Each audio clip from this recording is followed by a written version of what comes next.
Everyone, এমকে Bengali ক্লাসরুমে সবাইকে জানাই স্বাগত। আজকে আমি ক্লাস 6-এর পরিবেশ বইয়ে 66 থেকে 68 পাতার সমস্ত প্রশ্ন উত্তর আলোচনা করেছি। তোমরা অবশ্যই ভিডিওটা শেষ পর্যন্ত দেখো এবং ভালো লাগলে কমেন্ট বক্সে অবশ্যই জানিও। আর লাইক, কমেন্ট অ্যান্ড শেয়ার করতে কিন্তু একদম ভুলো না। তো চলো শুরু করি। বেগ ইজুয়াল টু দৈর্ঘ্য ভাগ সময়। 1 মিটার বলতে কি বোঝো? 1889 সালে ফ্রান্সের প্যারিস শহরে international bureau of weights and measures নামক সংস্থা 0 ডিগ্রি সেন্টিগ্রেড তাপমাত্রায় প্ল্যাটিনাম ও ইউরিয়ার সংকর ধাতুর একটি দ্বন্দ্বের দুপ্রান্তে নির্দিষ্ট দাগের মাঝের দূরত্বকে সারা বিশ্বে 1 মিটার ধরা হয়।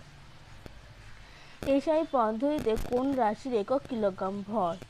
ক্ষেত্রফল ইকুয়াল টু দৈর্ঘ্য গুণ প্রস্থ। পাই এর মান কত? 3.14। আয়তন কি? কোনো বস্তু যতটা স্থান দখল করে থাকে তাকে ওই বস্তুর আয়তন বলে। কোন যন্ত্রের সাহায্যে তরল পদার্থের ভর মাপা হয়? আয়তন মাপনী চোঙের সাহায্যে। কত সালে এসআই পদ্ধতি চালু হয়? 1960 সালে। এসআই পদ্ধতিতে আয়তনের একক কি? না ঘনমিটার। উপগুণিতক একক কাকে বলে? 10 দিয়ে ভাগ করে আমরা এসআই পদ্ধতিতে ছোট মানের রাশি একক পাই, একে উপগুণিতক একক বলে। গুণিতক একক কাকে বলে? 10 দিয়ে গুণ করে আমরা এসআই পদ্ধতিতে বড় একক পেতে পারি, একে বলা হয় গুণিতক একক। তরল মাপনী চোঙ কাকে বলে? তরল পদার্থের আয়তন পরিমাপের জন্য ব্যবহার করা হয় একটি পাত্র।